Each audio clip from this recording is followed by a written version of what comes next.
आजिर पाणीपाग जदि कथा कहबा आज हूँ अगस्ट 19 तो अवपात प्रभाव दक्षिण ओडिशा प्रबल वर्षा रेकर्ड कराई तापर मु परवर्ती पर्यायर कहबी किंतु एबेका जहाँ स्थिति रही जो अवपातटी थिला ताहा एबे दुर्बल अवस्था चली आसी जहाँफल कि एबे वेलमार्क लो प्रेशर बा स्पष्ट जनित लघुचाप दक्षिण ओडिशा उपरे रही पश्चिम एवं दक्षिण दिग गति कर संभावना तथा ये उत्तर आंध्र प्रदेश दक्षिण छत्तीसगढ़ और महाराष्ट्र आड़ को गति कर संभावना यार प्रभाव जब देखा ताले दक्षिण ओडिशा आज समस्त जिला मानक आज प्रबल अति प्रबल वर्षा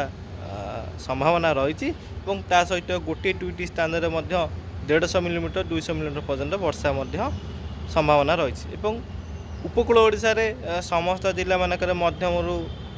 प्रबल वर्षा और गोटे दुईटी जगार 100 मिलीमीटर ऊर्ध्व वर्षा जापे एवं उत्तर ओडिशा रे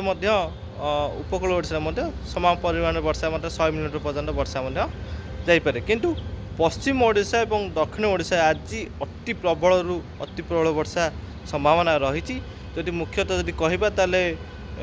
कलाहांडी नवरंगपुर नुआपड़ा झारसुगुड़ा संबलपुर यही अंचल मानक आज प्रबल अति प्रबल वर्षा देखा संभावना रही जहाँ 100-150 मिलीमीटर पर्यंत वर्षार संभावना रही घड़घड़ी जनित वर्षा देखा मिल पारे ता सहित यदि कहबा ताले काली विभिन्न स्थान में गत 24 घंटा मध्य वर्षा रेकर्ड कराई जदि कहबा सर्वाधिक वर्षा कोरापुट जिलार कोटपड़ा ठारे 150 मिलीमीटर वर्षा रेकर्ड कराई जहाँ देखिपे कोरापुट जिलार ये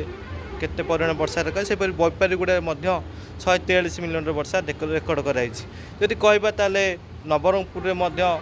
भल वर्षा मध्यम प्रबल वर्षा देखा मिलूँ समस्त ब्लॉक रे एवं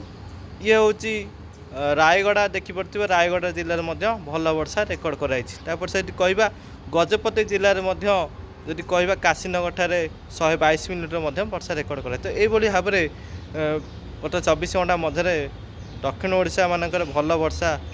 रेकर्ड करा जायछि आज प्रबल अति प्रबल वर्षा रेकर्ड हो पारे ये संभावना रही।